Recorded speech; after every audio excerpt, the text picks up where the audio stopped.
খুলনা নাকি ইন্ডিয়ার, কুমিল্লা ইন্ডিয়ার, নোয়াখালী ইন্ডিয়ার, চট্টগ্রাম ইন্ডিয়ার। আচ্ছা আমি বুঝি না ভাই। বাংলাদেশে মুসলমানদের সাথে হিন্দুদের সাথে একটি দাঙ্গা লাগিয়ে দেওয়া, মহাপরিকল্পনা নিয়ে মাঠে নেমেছিল শেখ হাসিনা এবং আওয়ামী লীগের একটা পরিকল্পনা ছিল যে চিন্ময়ের ওখানে যদি যে কোনো মূল্যে কোনো একটা খুনাখুনি করা যায় তাহলে বাংলাদেশের ধর্মপ্রাণ মুসলমানরা এটার প্রতিবাদ করতে গিয়ে এমন কিছু পরিস্থিতির পরিবেশ তৈরি করবে যেটার মধ্য দিয়ে দেশ একটা অস্থিতিশীল পরিস্থিতির দিকে যাবে এবং সেই পরিস্থিতি সরকার সামাল করতে পারবে না। এই মুহূর্তে একটা ক্রান্তিকাল আমরা পার করছি। এটার পেছনে নানান ধরনের দেশি বিদেশি রাজনৈতিক ধর্মীয় অনেক ধরনের চক্র কিন্তু এই মুহূর্তে বাংলাদেশে বিচরণ করছে। বাংলাদেশের হিন্দুরা মারাত্মক ধরনের অত্যাচার নির্যাতনের শিকার, এই ধরনের একটা ন্যারেটিভ ভারতের দিক থেকে তৈরি করার চেষ্টা করা হচ্ছে।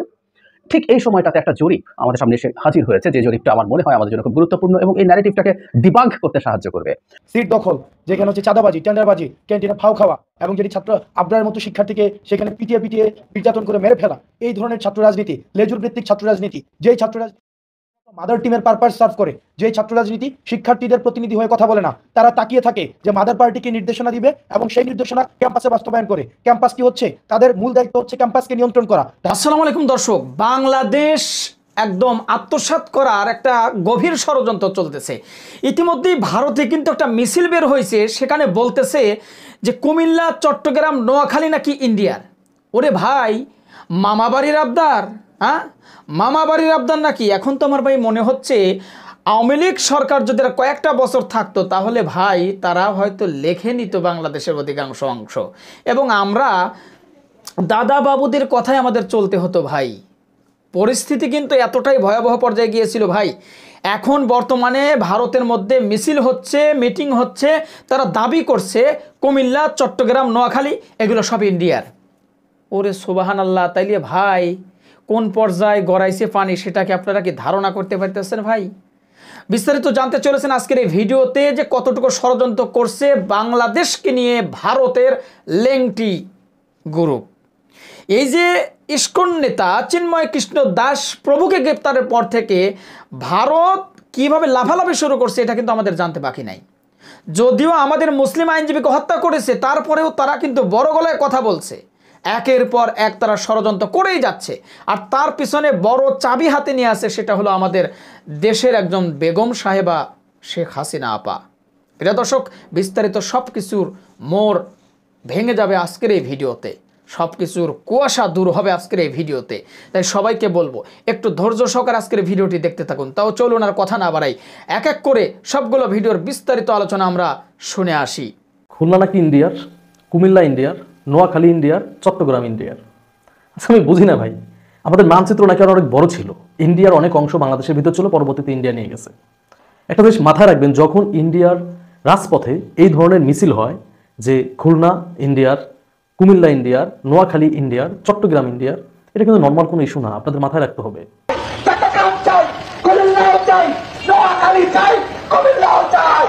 তারা কি চায়? ওরা কি আমাদের এই অংশ নিতে চায়? ওরা কি আমাদের এই অঞ্চল দখল দিতে চায়? ওরা কি করতে, যুদ্ধ করতে চায় বাংলাদেশিদের সাথে? এই ধরনের মিছিল দেওয়ার মানে কি? এই ধরনের স্লোগান দেওয়ার মানে কি? একবার ডিপলি চিন্তা করছেন কেন স্লোগান দিছে? ডিপলি চিন্তা করেন নাই। ওরা আরো বড় গলা করে বলতেছে আমরা নাকি ইন্ডিয়ার চিকিৎসা নিতে যাই, এই করি সেই করি। একটা কথা হলো কি জানেন, এই যে লাস্ট 15.5 বছরে ইন্ডিয়াকে শেখ হাসিনা এত পরিমাণ দিছে, এখন ওদের এই 3 মাসেই 7 টান লাগছে। বুঝতে পারছেন? ওদের 3 মাসেই 7 টান লাগছে। ভাই আমরা তো ইন্ডিয়ার ইস্যু নিয়ে, আমাদের সংখ্যালঘু নিয়ে তোমাদের মাথা ঘামানোর তো কোনো প্রয়োজন নাই। আমরা তো যারা আছে অন্য ধর্মের তাদেরকে সংখ্যালঘু মনে করি না। এই সংখ্যালঘু এই শব্দটা প্রতিষ্ঠিত করছে শেখ হাসিনা, পৃথিবীকে দেখানোর জন্য, ইন্ডিয়াকে দেখানোর জন্য যে আমি সংখ্যালঘুদের সেভ করি। সংখ্যালঘু কি? ইন্ডিয়াতে মুসলিমের সংখ্যালঘু না? আপনারা দেখেন নাই বাবরি মসজিদ ভেঙে রাম মন্দির করছে, এখন আবার আপনার এই যে আজমির শরীফ ভেঙে ওইখানে শিব মন্দির করার প্ল্যান করতেছে। আমার তো এইগুলা মাথায় কাজ করে না। এগুলাতে কেন ইন্ডিয়া চুপ, পৃথিবী কেন চুপ? এগুলা কি দেখে না? আর যখন বিএনপির কয়েকশচন্দ্র বাবুকে রাজপথে মেরে ফেলে রাখলো, রক্তাক্ত করলো, তারপরে নিপুণ রায় চৌধুরীকে মেরে রক্তাক্ত করলো, রাজপথে ফেলে রাখলো, তখন তো ইন্ডিয়াকে কোনো বিবৃতি দিতে দেখলাম না। আসলে এগুলা তো মেন কথা, সংখ্যালঘু তো মেন ইস্যু না। মেন ইস্যু হচ্ছে বাংলাদেশে আওয়ামী লীগ কেন নাই, বাংলাদেশে জয় বাংলা স্লোগান কেন দিতে পারতেছে না। এটাই হচ্ছে ইন্ডিয়ার মাথা ব্যথার কারণ। এটাই শেখ হাসিনা যতদিন ক্ষমতায় থাকছে না, ওই যে আপনার 47 সালে যারা অবিভক্ত ভারতকে এক করতে চায়, ওদের প্ল্যান ছিল শেখ হাসিনা 47 সাল পর্যন্ত রাখতে পারলে 47 আমাদের এমনি শেখ হাসিনা বাংলাদেশ দিয়ে দিবে। আমার কথা হচ্ছে যে আমরা স্বাধীন সার্বভৌম রাষ্ট্র, খুলনা আমাদের একটা বিভাগ বলেন, জেলা বলেন, যেটাই বলেন, কুমিল্লা আমাদের একটা বিভাগ, নোয়াখালী আমাদের একটা জেলা, কুমিল্লাও একটা জেলা, চট্টগ্রাম একটা বিভাগ, চট্টগ্রাম একটা জেলা। তো আমার কথা হচ্ছে, আমাদের স্বাধীন সার্বভৌম রাষ্ট্রের ওরা কিভাবে এটা দাবি করে যে এটা ওদের? একবার কি চিন্তা করছেন যে আমাদেরকে ওরা কি মনে করে? আমরা কি ওদের অঙ্গরাজ্য? মোটেও কিন্তু আমরা অঙ্গরাজ্য না, আমরা স্বাধীন সার্বভৌম রাষ্ট্র। তাহলে ওরা কিভাবে এটা দাবি করে? কিভাবে দাবি করে? আমার তো মাথায় কাজ করে না ভাই। ওরা আসলে আমাদেরকে কি মনে করে? দেখেন, আমাদেরকে দুর্বল মনে করার সুযোগটা শেখ হাসিনাই করে দিয়ে গেছে। শেখ হাসিনা ইন্ডিয়ার অতিরিক্ত মাত্রায় গোলামি করছে, যেটার জন্য ইন্ডিয়ার জনগণ ধরেই নিয়েছিল যে বাংলাদেশ নামে মাত্র একটা কান্ট্রি, কিন্তু এটা ইন্ডিয়ার অঙ্গরাজ্যের মতো, এটা ধরে নিয়েছিল। এখন আমরা তো প্রতিবাদ করতে শিখে গেছি, এখন তো আমরা ইন্ডিয়াকে ছাড় দিয়ে কথা বলি না। এটাই হচ্ছে ইন্ডিয়ার মাথা ব্যথার কারণ। তো ইন্ডিয়ার সুযোগ সুবিধা পাইতে হইলে যেই সব অঞ্চল ইন্ডিয়ার খুবই দরকার, সেই সব অঞ্চল নিয়ে কথা বলতেছে। কারণ ওদের মংলা পোর্ট, এটা কিন্তু খুলনা বিভাগের ভিতর, এদিকে চট্টগ্রাম বিভাগের ভিতর হচ্ছে চট্টগ্রাম সমুদ্র বন্দর। তো ওরা বাংলাদেশের সেই জায়গায় আঘাত করতে চায়, যেখানে আঘাত করলে বাংলাদেশ পঙ্গু হবে এবং ইন্ডিয়া সব থেকে বেশি সুবিধা পাবে। কারণ মংলা পোর্টও ইন্ডিয়া ব্যবহার করে, এদিকে হচ্ছে আপনার চিটাগাং পোর্টও ইন্ডিয়া ব্যবহার করে। সে চট্টগ্রামে ভয়াবহ একটি হত্যাকাণ্ড ঘটিয়েছে। সনাতন ধর্মাবলম্বী ইসকনের কিছু সদস্যরা, সন্ত্রাসী এই সংগঠনের সদস্যরা যে কাজটি করেছে তার মূল পরিকল্পনা ছিল যে বাংলাদেশে অ্যাডভোকেট সাইফুলকে হত্যার মধ্য দিয়ে বাংলাদেশে মুসলমানদের সাথে হিন্দুদের সাথে একটি দাঙ্গা লাগিয়ে দেওয়া। মহাপরিকল্পনা নিয়ে মাঠে নেমেছিল শেখ হাসিনা এবং আওয়ামী লীগের একটা পরিকল্পনা ছিল যে চিন্ময়ের ওখানে যদি যে কোনো মূল্যে কোনো একটা খুনাখুনি করা যায়, তাহলে বাংলাদেশের ধর্মপ্রাণ মুসলমানরা এটার প্রতিবাদ করতে গিয়ে এমন কিছু পরিস্থিতির পরিবেশ তৈরি করবে যেটার মধ্য দিয়ে দেশ একটা অস্থিতিশীল পরিস্থিতির দিকে যাবে এবং সেই পরিস্থিতি সরকার সামাল করতে পারবে না। আর সরকার যেহেতু পারবে না, সেই ফাঁকে আওয়ামী লীগ এটার একটা এভিডেন্স নিয়ে তারা দেশে বিদেশে এটাকে দিয়ে প্রপাগান্ডা ছাড়িয়ে তারপরে আবার অবৈধভাবে ক্ষমতায় আসার স্বপ্ন দেখতেছিল। যেমনটা তারা প্রতিদিন বিভিন্ন ইস্যুতে কিন্তু এখন দেখছে। ঠিক একই উপায়ে এই সাইফুলকে হত্যাকাণ্ডটি আওয়ামী লীগ এখানে সম্পৃক্ত থেকে, আমি মনে করি শুধু ইসকন কিংবা সনাতনী ভাইদের মধ্য থেকে কোনো সন্ত্রাসী, শুধু তারাই নয়, এখানে আওয়ামী লীগের সরাসরি ইন্ধন এবং তাদের নেতারাও জড়িত। আপনি তদন্ত করলে শেখ হাসিনারও ফোন কল কিংবা রেকর্ড আমরা খুঁজে বের করতে পারবো যে তিনি এটার হুকুমদাতা, নির্দেশদাতা। কিন্তু আওয়ামী লীগ ব্যর্থ হয়েছে। আওয়ামী লীগ যেটা চেয়েছে সেটা এদেশের ধর্মপ্রাণ মানুষরা হতে দেয়নি। সে কারণে আমি সবার শুরুতেই ধন্যবাদ জানাই বাংলাদেশের সকল ধর্মপ্রাণ মানুষদেরকে যে আমরা সন্ত্রাসী কর্মকাণ্ড বুঝে ফেলেছি যে এটা একটা সন্ত্রাসী কর্মকাণ্ড হয়েছে এবং এই কর্মকাণ্ডটি করে আমাদের মধ্যে অস্থিতিশীল পরিস্থিতি তৈরি করতে চেয়েছে, দাঙ্গা লাগাতে চেয়েছে। কিন্তু বাংলার ধর্মপ্রাণ কোনো মুসলমান কোনো জায়গায় এই দাঙ্গার সাথে সম্পৃক্ত হতে যায়নি, করেনি এবং ওদের সকল ষড়যন্ত্র আস্থা করে নিক্ষিপ্ত করে দিয়েছে। এই জন্য বলছি যে অ্যাডভোকেট সাইফুল সাহেব মারা গিয়েছেন, লক্ষ লক্ষ মানুষ তার জানাজায় হয়েছে, বাংলাদেশের বিভিন্ন জায়গায় তার জানাজা হয়েছে। এই জানাজার মানুষ দেখলেই মনে হচ্ছে যে একজন শহীদের মর্যাদা কত বড় জায়গায় আল্লাহ তাআলা পৌঁছে দিয়েছেন। সারা বাংলাদেশের মানুষ তার জন্য ক্রন্দন করেছে, সারা বাংলাদেশের বিভিন্ন রাজনৈতিক দলের নেতারা তার জানাজায় গিয়েছে, এখনো মাজার জিয়ারত করতে, তার কবর জিয়ারত করতে যাচ্ছে। তো সেই জায়গায় বাংলাদেশের মানুষ একটা টোক্কা পর্যন্ত কোনো সনাতনী ভাইদের বাড়ি ঘর কিংবা কোনো ব্যক্তির উপরে মারে নাই। এর দ্বারাই প্রমাণ হয় এই দেশের মুসলমানরা সবসময় শান্তিপ্রিয়। তারা কখনোই একটা ইস্যুকে আরেকটা ইস্যুর উপরে চাপিয়ে দিয়ে কারো উপরে কোনো ধরনের অত্যাচার, অবিচার, জুলুম কিংবা ন্যায্য কাজটাও দাঙ্গা লাগবে, হাঙ্গামা হতে পারে, এইগুলো বিবেচনায় করে তারা করে না। যদিও আমাদের উপরে সবসময় অনেকেই সবাই করে। যেমন বাংলাদেশে এখন কোনো মানুষের উপরে নির্যাতন নাই, সে হোক হিন্দু, সে হোক অন্য ধর্মের, সবাই আরামে আছে। কিন্তু বিদেশে, পার্শ্ববর্তী দেশে বসে বসে টিভি চ্যানেলগুলো সকাল সন্ধ্যা মিথ্যাচার করছে, মিথ্যা প্রপাগান্ডা ছাড়তে ছাড়তে মানে মনে হয় যেন তাদের কলমের মধ্যে মিথ্যা ছাড়া আর কিছু নাই। সারাক্ষণ বলছে বাংলাদেশে নাকি কোনো কিছুই সুন্দর চলছে না, এদেশের হিন্দুরা নাকি কেউ ভালো নাই। আমি গতকালকের ফেসবুক বলে টকশোতে বলেছিলাম যে আজকের বাংলাদেশের হিন্দুদেরকে জিজ্ঞেস করেন নিজের কাছে, যারা সত্যি তাদের তো একজন ভগবান আছে, তার তো একজন না একজনকে বিশ্বাস করে, তিনি তার ভগবানকে হাজির নাজির জেনে জিজ্ঞাসা করুক 53 বছরের ইতিহাসে এইবার যে পূজাটা হলো, এত আরামে স্বাচ্ছন্দ্যে এত সুন্দর পূজা কখনো তারা করতে পেরেছে কিনা, এত সুন্দর পরিস্থিতি তারা আর কখনো দেখছে কিনা। মাদ্রাসার শিক্ষার্থীরা মন্দির পাহারা দেয়, তারপরে সেনাবাহিনী আপনাদের মন্দির পাহারা দেয়, তারপরে বিভিন্ন বাহিনী সদস্যরা আপনাদের পূজার সময় সহযোগিতা করেছে। এর পরেও আপনারা সকাল সন্ধ্যা প্রপাগান্ডা আপনাদেরকে বিক্রি করে একটি গোষ্ঠী করছে। সে কারণে হিন্দু ভাইদের দায়িত্ব আছে, যারা সত্যিকার ধর্ম চর্চা করেন তাদের দায়িত্ব হচ্ছে এই সংঘাতের দিকে যারা দেশটাকে নিতে চায় তাদেরকে পরিহার করা। ডাইরেক্ট বলে না যে তোমরা আমাদেরকে বিক্রি করে ক্ষমতায় আসার যে সাত স্বপ্ন দেখছো এটা দেখা বন্ধ করো, আমরা তোমাদের সাথে নাই। এই বাংলাদেশে যদি মুসলমান হিন্দু দাঙ্গা লাগে, এদেশে 90% মুসলমান, আপনি 10% 15% যদি হিন্দু হন, স্বভাবতই মুসলমানরা যদি সেই রকম ক্ষিপ্ত হয়ে যায় তাহলে সেটা কারোর জন্য কল্যাণকর হবে না। এটা কোনো ধরনের সুযোগ নাই। জনতা যদি সম্পর্ক না থাকে, টেলিভিশনের টকশো কিংবা দেশে বিদেশে আপনার বসে বসে কথা বললে সেগুলো দিয়ে তো আর দেশ শান্তশিষ্ট থাকবে না। সে কারণে দেশের হিন্দু, বৌদ্ধ, খ্রিস্টান সকলকে আপনার ঐক্যবদ্ধ থাকতে হবে এবং আপনাদেরকে আপনার ধর্ম চর্চার জায়গাগুলোতে কোনো বাধা হচ্ছে কিনা সেগুলোকে ফাইন্ড আউট করতে হবে। রাজনীতির মধ্যে আপনি বলির পাঠা হয়ে না যান। আপনি এখানে এসে আওয়ামী লীগের পাঠা হয়ে না যান, আপনাকে তারা বিক্রি না করে, আপনাকে তারা জবাই না করে, আপনাকে তারা সাইনবোর্ড ব্যবহার করে অবৈধ কাজ না করে। আমি বাংলাদেশের যেই ধর্মপ্রাণ মানুষরা এখন পর্যন্ত শান্ত সুষ্ঠু আছেন, আপনাদের প্রতি কৃতজ্ঞতা জানাই। সাইফুলকে নিয়ে একটি মহাপরিকল্পনা এই আওয়ামী লীগ করেছিল। ওরা চেয়েছিল যে কোনো মূল্যে লাশ আর লাশ, যে কোনো মূল্যে কাউকে না কাউকে হত্যা করা। ওরা এই হত্যার মধ্য দিয়ে একটি অবৈধ শাসনকে দীর্ঘায়িত করার জন্য, মানে যেটা থেকে তারা পড়ে গিয়েছে, ওই শাসন ব্যবস্থা আবার ফিরিয়ে আনা যায় কিনা সেই চেষ্টা অব্যাহত রেখেছিল, এখনো রাখছে। অতএব ওদের থেকে আমাদের দেশবাসীকে সজাগ দৃষ্টি রাখতে হবে, ওদের থেকে দেশবাসীকে রক্ষা করার জন্য আপনার আমার কাজ করতে হবে। আমি বাংলাদেশের এই যে আমাদের মধ্যে ঐক্য, এই ঐক্যটাকে আমরা ধরে রাখতে চাই।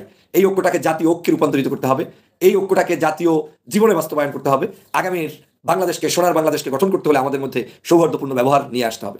আমি খুবই লজ্জিত যে আজ পাশের দেশে বসে বসে মিথ্যা সকাল সন্ধ্যা টিভি চ্যানেলগুলো যা প্রচার করছে। আমার মনে হয় বাংলাদেশের হিন্দু ভাইরা যারা ধর্মচর্চা করেন, আপনারা অন্তত আপনাদের পক্ষ থেকে স্টেটমেন্ট দেওয়া উচিত। আপনারা বক্তব্য দিয়ে জানিয়ে দিন যে আপনারা কেমন ভালো আছেন। যদি আপনারাও এই জাতির সাথে প্রহসন করেন, জাতির সাথে বেইমানি করেন, তাহলে এই দেশ যে আপনি উপভোগ করছেন বা আমি উপভোগ করছি, সেটা এই দেশের সাথে অবশ্যই একটি সাংঘর্ষিক হবে। সে কারণে আপনারাও উচিত হবে আপনাদের পক্ষ থেকে স্টেটমেন্ট দিয়ে জানিয়ে দেয় যে না, বাংলাদেশে আমরা ভালো আছি, ভারত মিথ্যাচার করছে। কারণ ওই পাশের দেশের দাদাবাবুরা মিথ্যাচার করে আপনার আমার মধ্যে একটি ষড়যন্ত্র পাকাতে চায়। কারণ আমাদের এখান থেকে পরিত্যক্ত শেখ হাসিনা ওইখানে গিয়ে কিন্তু এখন বসে আছে আর নাটের গুরুগিরি করছে। আপনারা একটু খেয়াল করলেই দেখবেন শেখ হাসিনা এখন উন্মাদ হয়ে আছে, পাগল হয়ে আছে। যে কোনো মূল্যে বাংলাদেশের মানুষের ঐক্য বিনষ্ট করার জন্য তারা মাঠে নেমেছে। বাংলাদেশের মানুষ এখন পর্যন্ত মনে করে যে আমরা এই দেশের স্বাধীন, যেভাবে আমরা পূর্বের ঐতিহ্য রয়েছে হিন্দু মুসলিম বৌদ্ধ খ্রিস্টানের, এই ঐতিহ্য আমরা এখনো রক্ষা করে চলছি, আগামী দিনেও চলবো। আমাদের মধ্যে কোনো বিভাজন নেই, বরং বাংলাদেশের মুসলমানরা অনেকাংশে কোণঠাসা থাকে, নির্যাতিত থাকে। পদ পদবি চাকরি বাকরি আপনি খোঁজ নেন, গত 16 বছরের চাকরি বাকরি এবং আপনার এই যে বাংলাদেশের প্যাটার্ন বা 53 বছরেরই একটা জরিপ করে দেখবেন, আনুপাতিক হারের চাইতে আপনি অনেক বেশি পদ পদবি নিয়ে বাংলাদেশে আছেন। যদি আপনি কোটা সিস্টেমও বলেন, তাতেও আপনি বেশি আছেন, কোটা ক্রস করে ফেলেছেন। তারপরেও আপনাদের যদি কেউ বিভ্রান্ত করে তাহলে সেটা অন্যায় হবে। আপনার এই চিন্ময়, তিনি নিজে বক্তব্য দিয়ে বলেছেন যে এই ইসকন প্রতিষ্ঠা করেছি শেখ হাসিনাকে প্রতিষ্ঠিত করার জন্য, শেখ হাসিনার হাতকে শক্তিশালী করার জন্য। তো একটা ধর্মীয় সংগঠন যদি কেউ চালায়, সে তো কাউকে শক্তিশালী করার জন্য চালাতে পারে না। তার মানে হচ্ছে এই ইসকন ভিন্ন উদ্দেশ্যে এসেছে। অতএব আমাদের সবাইকে এই সকল কার্যক্রম সম্পর্কে সচেতন থাকতে হবে। বাংলাদেশের হিন্দুরা মারাত্মক ধরনের অত্যাচার নির্যাতনের শিকার, এই ধরনের একটা ন্যারেটিভ ভারতের দিক থেকে তৈরি করার চেষ্টা করা হচ্ছে। ঠিক এই সময়টাতে একটা জরিপ আমাদের সামনে এসে হাজির হয়েছে, যে জরিপটা আমার মনে হয় আমাদের জন্য খুব গুরুত্বপূর্ণ এবং এই ন্যারেটিভটাকে ডিবাঙ্ক করতে সাহায্য করবে। ভয়েস অফ আমেরিকা জরিপটা নিশ্চয়ই আপনাদের অনেকের চোখে পড়েছে। আমি এটা নিয়ে একটু কথা বলতে চাই। তার আগে তারা নিশ্চয়ই একটা প্রফেশনাল সংস্থা দিয়ে জরিপটা করিয়েছেন, কিন্তু ভয়েস অফ আমেরিকা সম্পর্কে আমাদের দেশের perception is not that positive. আমাদের নিশ্চয়ই মনে আছে শেখ হাসিনার সময় ভয়েস অফ আমেরিকা অত্যন্ত নমনীয়ভাবে শেখ হাসিনার সাক্ষাৎকার বা তার মন্ত্রীতন্ত্রীদের সামনে যেভাবে সাক্ষাৎকার নিয়েছে, যে ধরনের নিউজ দিয়েছে, মনেই হতে পারে যে they are so much bias towards that regime. এমনকি ডক্টর ইউনুস দায়িত্বে আসার পর ভয়েস অফ আমেরিকা তার একটা ইন্টারভিউ নিয়েছিল অত্যন্ত হার্শ এবং অত্যন্ত বাজে ঢঙে। সো আমরা এই সরকারের প্রতি তাদের নেক নজর নেই, এটা বলতেই পারি। যাই হোক, তারপর আমরা আশা করি ভয়েস অফ আমেরিকার মতো একটা প্রতিষ্ঠান একটা প্রফেশনাল জরিপ চালিয়েছে। সেখানে খুব ইন্টারেস্টিংলি যেটা জানা গেছে সেটা হলো, এই সরকারের সময় আগের চাইতে সংখ্যালঘুদের নিরাপত্তা বেশি, এরকম স্টাডিতে এসছে। অক্টোবর মাসের শেষের দিকে পরিচালিত এই জরিপে দেখা গেছে 64.1% উত্তরদাতা মনে করেন আওয়ামী লীগ সরকারের আমলের তুলনায় অন্তর্বর্তীকালীন সরকার ধর্মীয় ও জাতিগত সংখ্যালঘু জনগোষ্ঠীকে বেশি নিরাপত্তা দিচ্ছে। মাত্র 15.3% মনে করেন বর্তমান সরকার সংখ্যালঘুদের জন্য আগের চেয়ে খারাপ নিরাপত্তা দিচ্ছে এবং 17.9% মনে করেন পরিস্থিতি আগের মতোই ছিল।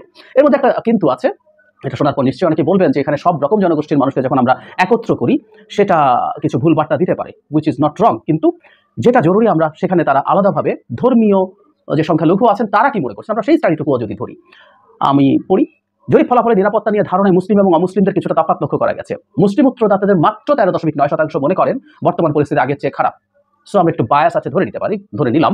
কিন্তু ধর্মীয় সংখ্যালঘু উত্তরদাতাদের 33.9% মনে করেন তাদের নিরাপত্তার ক্ষেত্রে অন্তর্বর্তী সরকার বিগত আওয়ামী লীগ সরকারের চেয়ে খারাপ করছে। 33.9%, 1/3, 2/3 মনে করেন ভালো করেছেন অথবা একই রকম আছে, অন্তত খারাপ হয়নি। এই জায়গাটা একটু খুব ইম্পর্টেন্ট। এখানে নানা রকম হিসাব আছে, কিন্তু মুসলিম উত্তরদাতাদের 66.1% মনে করেছে বেশি নিরাপত্তা পাচ্ছে, ধর্মীয় উত্তর সংখ্যালঘুদের মধ্যে 39.5%, 40%। তো এই দুটো ডেটাই আমাদের জন্য যথেষ্ট। অন্তত 40% নন মুসলিম মনে করছে, এবং আমরা ধরেই নিতে পারি মেজরিটি বা প্রায় সবাই আসলে হিন্দু সম্প্রদায়ের মানুষ, অন্য দু একটা জাতিগোষ্ঠীর কিছু থাকতে পারে, তারা মনে করছেন ভালো হয়েছে শেখ হাসিনার তুলনায়। It's a very significant percentage. তার চেয়ে জরুরি কথাটাকে আমি আবারও সরিয়ে রেখে কোর বেয়ার নেসেসিটি যদি বলি, আমরা বেয়ার জায়গাটা যদি বলি, সেটা হচ্ছে 1/3 অফ দ্য নন মুসলিমস মনে করেন অনলি যে এটা এর চাইতে খারাপ হয়েছে। তাহলে এই সরকারের সময় অন্তত 2/3 হিন্দু এবং অন্য সম্প্রদায়ের মানুষ নন মুসলিম যারা, তারা মনে করেন আইদার এটা ভালো হয়েছে পার্সেন্টেজ আমরা পেয়ে গেলাম 40%, আর বাকি 24%-এর মতো 23%-এর মতো আছেন যারা মনে করেন এটা আগের চেকলিস্ট খারাপ, আগের মতোই আছে। তাহলে এই যে ন্যারেটিভ তৈরি করার চেষ্টা করছে, মানে ভারতীয় মিডিয়া দেখলে আমরা দেখবো, আমাদের মনে হবে, বা বাংলাদেশেও কিছু হিন্দু নেতা হিন্দু সম্প্রদায়কে পুঁজি করে জিম্মি করে তারা সমাবেশ করছেন। আমি সনাতনী জাগরণী জোটের কথা বলছি, যারা একটার পর একটা সমাবেশ করছেন এবং হিন্দুদের বিরুদ্ধে সিরিয়াস ধরনের অত্যাচার নির্যাতনের ন্যারেটিভ তৈরি করছেন ভারতীয় মিডিয়ায়। মানে দেখলেই মনে হবে যে সকাল বিকাল এখানে হিন্দুদের বাড়িতে আক্রমণ হচ্ছে, হিন্দুদেরকে পেটানো হচ্ছে, হত্যা হচ্ছে এবং ধর্ষণ হচ্ছে, ধর্ষণের মতো একটা ভয়ঙ্কর অভিযোগও সেখানে করা হচ্ছে। সো এই জিনিসগুলো যখন চলছে তখন এই জরিপটা আমাদের কাছে একটা গুরুত্বপূর্ণ দলিল হয়ে থাকবে। আমি আশা করি সরকার এই জরিপটাকে ব্যবহার করতে পারে একটা গুরুত্বপূর্ণ সংবাদ মাধ্যম, বৈশ্বিক সংবাদ মাধ্যম, রিপিউটেড সংবাদ মাধ্যম, তারা প্রফেশনাল একটা প্রতিষ্ঠানকে দিয়ে এই জরিপ করেছে। তারা নির্বাচন সহ আরও বেশ কিছু ইস্যুতে কথা বলেছে, এগুলো নিয়ে আসলে এই ডামাডোলের মধ্যে কথা বলা হয়নি, বলবো ওগুলো নিয়ে নিশ্চয়ই। এটা তারা ব্যবহার করতে পারা উচিত এবং আমি আমাদের দেশের হিন্দু সম্প্রদায়ের মানুষের দৃষ্টি আকর্ষণ করব এই জরিপটার প্রতি। এই জরিপটা দিকে খেয়াল করুন এবং বোঝার চেষ্টা করুন। আমি তো ট্রুলি মনে করি যে আমাদের হিন্দু সম্প্রদায়ের মানুষ যা দেখছেন তাদের কিছু, এখানে দু একজন মানুষের কথা আছে, একজন নারীর কথা উল্লেখ করা আছে যিনি কিছুটা ইনসিকিউর ফিল করেন। আমরা সেই ইনসিকিউরিটিকে সম্মান করি, আমরা সেটাকে তুড়ি মেরে উড়িয়ে দিতে চাই না। বাংলাদেশের পরিবর্তিত প্রেক্ষাপটে কোনো ক্ষেত্রে যে ভীতির পরিস্থিতি তৈরি হয়েছে, অনেকটাই এটা আসলে অভ্যন্তরীণ অন্তর্গত ভীতি। যত সময় যাবে আমরা আশা করছি সেটা কেটে যাবে এবং আমরা হিন্দু ভাই বোনরা যেখানেই যে কোনো রকম নিরাপত্তাহীনতার সমস্যা তারা যদি বোধ করেন, তারা সরকার এবং রাষ্ট্রের সাহায্য চাইবেন, এটাকে সামনে আনবেন। আমরা তাদের অধিকারের পক্ষে লড়াইয়ের মাঠে থাকবো, এটা আমরা বহুবার বলেছি। আমরা এই নিশ্চয়তা তাদেরকে দিতে চাই। এই সামান্য এই ঘটনাটাকে কেন্দ্র করে কোনো রকমভাবে যাতে ভারত, একদম স্পেসিফিক, আমি ভারতের মিডিয়ার আর কোনো কাজ আছে বলে মনে হবে না, মেইনস্ট্রিম মিডিয়াগুলোর, তারা বসে আছে এখানে একটা এই ধরনের পরিস্থিতি তৈরি করা। এবং আমি এটা নিয়েও কথা বলতে চাই, তাদের এই প্রোপাগান্ডা, তাদের এই ডিসইনফরমেশন আসলে খুব হালকাভাবে দেখার সুযোগ নেই, এগুলো ট্র্যাকশন পেতে শুরু করেছে। সুতরাং আমাদের সরকারের দিক থেকে এবং আমাদের হিন্দু সম্প্রদায়ের এগিয়ে আসা উচিত। আমি মনে করি তারা যাতে তাদের জায়গা থেকে স্টেটমেন্ট দেন, বাংলাদেশ সম্পর্কে যা বলা হচ্ছে এটা আসলে সঠিক না। বাংলাদেশ এই মুহূর্তে একটা ক্রান্তিকাল আমরা পার করছি। এটার পেছনে নানান ধরনের দেশি বিদেশি রাজনৈতিক ধর্মীয় অনেক ধরনের চক্র কিন্তু এই মুহূর্তে বাংলাদেশে বিচরণ করছে। গেল এক সপ্তাহ যাবৎ হঠাৎ করেই, মানে 5ই আগস্টের পর একটা 2-4-5 দিন একটা অস্থিতিশীল পরিবেশ ছিল, এরপর একটা স্টেবল সিচুয়েশন আসলো, আবার হঠাৎ করে এই যে একটা পরিস্থিতি তৈরি হয়েছে, ইভেন এটা আগামী দিনে কোন পর্যায়ে যাবে সেটাও আমরা জানি না। কারণ এই যে চিন্ময় কৃষ্ণকে নিয়ে আপনি দেখেন যে তাকে যখন বাংলাদেশের শাখা বলছে তাকে বহিষ্কার করা হয়েছে, ইন্টারন্যাশনাল শাখা বলছে না, চিন্ময় আমাদের এক্স গার্লফ্রেন্ড, তার আমরা ছাড়বো না, তার প্রোটেকশনের জন্য আমরা লড়াই করে যাব। ভারতের মধ্যে সংসদে এই নিয়ে আলোচনা হচ্ছে। তো সকল কিছু মিলিয়ে একটা ক্রান্তিকাল, একটা ষড়যন্ত্রের মুখে কিন্তু আমরা পড়ে আছি। অন্তর্বর্তী সরকারে যারা বসছেন তারা আসলে কি করছেন, কোন দিকে যাচ্ছেন এটাও যেমন স্পষ্ট না, পলিটিক্যাল দলগুলো আসলে কি করছে সেটাও স্পষ্ট না, আওয়ামী লীগ ভারতে বসে বসে কি করছে সেটাও স্পষ্ট না, কারণ প্রত্যেকে আমরা ঠেলাঠেলি করতেছি। তো এর মাঝখানে আমাদের জাতির যারা পাহারাদার, যারা আমাদের এই বাঙালি জাতির শক্তি বা মেরুদণ্ড, কোনো সময় ভারত বলেন মিয়ানমার বলেন যদি ধাওয়া দেয়, যাদেরকে দাঁড়াইতে হবে, লড়াই করতে হবে, আমাদের বাংলাদেশ সেনাবাহিনী। তো সেনাবাহিনী দেশের এই সার্বিক পরিস্থিতিকে কেন্দ্র করে একটা বিশেষ বার্তা দিয়েছেন বাংলাদেশের জনগণের উদ্দেশ্যে। দেশব্যাপী নানান ধরনের বিশৃঙ্খলার পেছনে উদ্দেশ্যমূলক ইন্ধন দেখছে সেনাবাহিনী। আপনারা জানেন যে সেনাবাহিনীর বেশ কয়েকটা গোয়েন্দা শাখা আছে, পুলিশের যেমন আছে ডিবি, এসবি, আরও এনএসআই বা বিভিন্ন যে ডিপার্টমেন্টগুলো আছে। তো সেনাবাহিনীর কিন্তু বেশ কিছু গোয়েন্দা শাখা আছে যারা বিভিন্ন পর্যায় থেকে, মাঠ পর্যায় থেকে আপনার মানে গুরুত্বপূর্ণ তথ্য কালেকশন করে এমনকি সেনাবাহিনীর কাছে এটা পাঠিয়ে দেয় দেশ এবং জাতির নিরাপত্তার খাতিরে। তো আমাদের ঢাকা সেনানিবাসের অফিসার্স মেসে সেনাদের আয়োজিত এক সংবাদ সম্মেলনে military operations director colonel staff Intekhab Haider Khan তিনি এই তথ্য দিয়ে বলছেন, সেনাবাহিনীর পদক্ষেপের কারণে অনেক ঘটনা শেষ পর্যন্ত ঘটছে না, যেগুলো ঘটছে সেগুলো যেন থেমে যায়, সেজন্য দ্রুত পদক্ষেপ নিচ্ছে সেনাবাহিনী। তবে ছাত্র এবং শ্রমিকদের মতো সাধারণ জনগণের বিরুদ্ধে যখন সেনাবাহিনীর শক্তি প্রয়োগের বিষয় আসে তখন অনেক চিন্তা করে আপনার সামনের দিকে যায় সেনাবাহিনী। সেজন্য হয়তো অনেকেই মনে করতে পারেন যে আইন শৃঙ্খলা বাহিনী যথাযথ পদক্ষেপ নেয়নি। জি, আমাদের কাছে এটাই মনে হয়। সেনাবাহিনীর সামনে স্লোগান দিয়ে একজন একজনকে পিটাচ্ছে, মারছে। তো আমাদের কাছে মনে হচ্ছে তাহলে এই সেনাবাহিনীর সামনে থেকে লাভ কি? সেই জিনিসটাই হয়তো আমাদের যে সমালোচনা, সেটা আমাদের অফিসার তিনি বলছেন যে বর্তমান পরিস্থিতিতে আইন শৃঙ্খলার যে অবনতি বা যেসব প্রতিবাদ অস্থিরতা হচ্ছে, এগুলো হচ্ছে মূলত 3 ধরনের মানুষ। তো কারা? একটা হলো যারা চিহ্নিত অপরাধী, যাদের কাজই হচ্ছে বিভিন্ন ধরনের অপরাধ করা। নাম্বার 2 হচ্ছে ইন্ধনদাতা, যারা উদ্দেশ্য প্রণোদিতভাবে অনেক কিছু করছেন। আরেকটা পক্ষ হচ্ছে সাধারণ জনগণ। এই যে ছাত্রদের আন্দোলন, পোশাক খাতের শ্রমিকদের আন্দোলন, এরা কিন্তু আপনার আমার মতন সাধারণ জনগণ। তো আমাদের অফিসার বলছে যে এখানে আমরা দেখি লম্বা সুরা একটা দিয়েছেন। তো তার বক্তব্য হচ্ছে ইন্ধনদাতা কারা, তাদের বলার মতো কোনো পরিচয় আছে কিনা, তাদের উদ্দেশ্য কি? তো তিনি বলছেন আমরা সুনির্দিষ্টভাবে বলতে পারবো না, কিন্তু তারা কি চায় সেটা আপনি আমি আমরা সবাই জানি। তারা দেশে একটা অরাজক পরিস্থিতি তৈরি করতে চায়। তাদের এক ধরনের উদ্দেশ্য আছে, এটা বলছি না, এক একজনের এক এক ধরনের উদ্দেশ্য থাকতে পারে, কারো ব্যক্তি স্বার্থ, কারো সামষ্টিক স্বার্থ। তো এই ইন্ধনদাতা শুধুমাত্র যে দেশে আছে বিষয়টা তা না, বিদেশ থেকেও এখানে ইন্ধন দেওয়া হচ্ছে আর সমাজকে অস্থিরতা বা একটা অস্থিতিশীল পরিবেশে নেওয়ার চেষ্টা চলছে। তো এখানে তিনি খুবই গুরুত্বপূর্ণ একটা অংশ দিয়েছেন যে সামাজিক যোগাযোগ মাধ্যমে বা যে কোনো মাধ্যমে কোনো উস্কানি এলে সবাই যেন যাচাই বাছাই করে সেখানে যায়। কারণ সোশ্যাল মিডিয়াতে হয় কি, এই দেখো আল্লাহ একটা গালি দিছে রে, বইলা মনে করেন একটা পোস্ট দিছে একটা হিন্দু মানুষের ছবি দিয়া, এই তারে চিনসি এলাকার কি এত বড় সাহস, বলে বাড়ি থেকে লাঠি সোটা, হ্যাঁ যা আছে ঘর থেকে নারাই থাকবে আল্লাহু আকবার দৌড় দিয়ে বের হয়ে গেলাম। ভালো করে জানলাম না এই পোস্টের সত্যতা কি। আবার হিন্দুদের মধ্যে এই ধরনের ঘটনা ঘটছে, এই দেখো মুসলমান আমাদের একজনের বাড়িতে আগুন জ্বালাই দিছে রে, রাস্তাতে মারছে রে, এখনই পাড়াই ফেলতে হবে। দৌড় দিলাম জয় শ্রীরাম বলে। কি এক অবস্থা রে ভাই বাংলাদেশে! এগুলোকে আমরা দেখছি আগে? আমি আমার এতটুকু বয়সে কখনো এরকম দৃশ্য দেখি নাই। ভারতে এগুলো প্রতিনিয়ত দেখি যে ধর্মীয় দাঙ্গা ভারতে ছিল, কিন্তু হঠাৎ করে বাংলাদেশের মধ্যে আমাদের মুসলিমদের মধ্যে একটা শ্রেণী কথায় কথায় জিহাদ শাহাদাতের নেশা, বাবা তোরা আফগানিস্তান চলে যা, তোরা লেবানন চলে যা, ওইখানে জিহাদ টিহাদ কর। বাংলাদেশে জিহাদের এগুলোর এখন সময় নাই। সাধারণ একটা ইস্যুতে যার যার মতন করে বক্তব্য দিয়া, যার যার মতন করে মানে মুসলিমদের উস্কানোর জন্য একটা গোষ্ঠী কাজ করছে। আমি দেখছি কিন্তু আমরা এগুলো আবার হিন্দুদের মধ্যে একটা গোষ্ঠী কাজ করছে। এরা এক একজন এক এক দেশের পারপাস সার্ভ করে। এরা বাঙালি জাতির মধ্যে যেই সম্প্রীতির বন্ধন ছিল সেটাকে বিভাজিত করতে চায়। আমার মনে হয় রাষ্ট্রের উচিত এই ধরনের কালপিট যেগুলো সোশ্যাল মিডিয়াতে 2-4টা চেহারা আসে, এগুলোর প্রথমে অ্যারেস্ট করতে হবে, তারপর প্রকাশ্যে রেসকোর্স ময়দানে হাফ প্যান্ট খুইলা পিটাইতে হবে, দৃষ্টান্তমূলক পিটাইতে হবে। কারণ এইভাবে চলতে দিলে আসলে দেশ তো দেশ থাকবে না। ঘটনা ঘটার পর আমরা বিবৃতি দিব, ফেসবুকে প্রতিবাদ করবো। আরে ভাই, যার ক্ষতি হয়ে গেছে তার ক্ষতিটা আপনি কিভাবে পোষাবেন? প্রিয় দর্শক শ্রোতা, আশা করি সবগুলো ভিডিওই দেখেছেন এবং শুনেছেন। তো বুঝতেই পারছেন বাংলাদেশ নিয়ে কতটুকু ষড়যন্ত্র করছে ইন্ডিয়া কোনো সময় বাংলাদেশের ভালো চায়নি, এখনও চাচ্ছে না, এখন তো আরও চাবে না। নতুন নতুন ইস্যু তৈরি করে ডক্টর ইউনূসকে বেকায়দায় ফেলানোর চেষ্টা করছে, উপদেষ্টাদের বেকায়দায় ফেলানোর চেষ্টা করছে, এবং কি ডক্টর ইউনূসকে মৌলবাদী ট্যাগ লাগিয়ে দিয়েছে ভারতের ইন্ডিয়ার দালালেরা। আর আমাদের দেশে বসবাস করে, সোনার বাংলাদেশে বসবাস করে, সোনার বাংলাদেশের খাবার খায়, আর ভারতের পা চাটে। এটা বাংলাদেশের লেসরা কুত্তার চাইতে জঘন্য। এরা বাঙালি জাতি নামে কুলাঙ্গার, বাঙালি জাতি নামে কলঙ্ক। এরা বাংলাদেশে থাকে, বাংলাদেশের ভাত মাছ খায়, বাংলাদেশের মধ্যে বসবাস করে, আর ভারতের পা চাটে। এর চাইতে কুলাঙ্গার আর কিছু হতে পারে না, এর চাইতে দেশদ্রোহী আর কিছু হতে পারে না। প্রিয় দর্শক শ্রোতা, আপনাদের মূল্যবান মতামত জানাবেন। ভারত আসলে চাচ্ছেটা কি? ভারত কি বাংলাদেশের সাথে নতুন কোনো দাঙ্গা লাগানোর চেষ্টা করছে? আপনাদের কি মনে হয় সেটা অবশ্যই কমেন্ট বক্সে জানাবেন। আর হ্যাঁ, ভিডিওটি শেয়ার করতে ভুলবেন না, প্রচুর পরিমাণে ভিডিওটি শেয়ার করে দেবেন। আর আমাদের এই চ্যানেলে প্রতিনিয়ত এই ধরনের সকল প্রকার গরম গরম খবর পেতে আমাদের এই চ্যানেলটি সাবস্ক্রাইব করে আমাদের সাথে থাকবেন। যারা ইতিমধ্যে সাবস্ক্রাইব করে প্রায় আমাদের 7 লক্ষর উপরে পরিবারের সদস্য হয়েছে, সবাইকে অসংখ্য ধন্যবাদ জানিয়ে ভিডিওটি এখানে শেষ করছি। আবারও দেখা হবে, কথা হবে নতুন কোনো টপিকে, নতুন কোনো ভিডিও নিয়ে। সে পর্যন্ত সবাই ভালো থাকবেন, সুস্থ থাকবেন। আল্লাহ হাফেজ।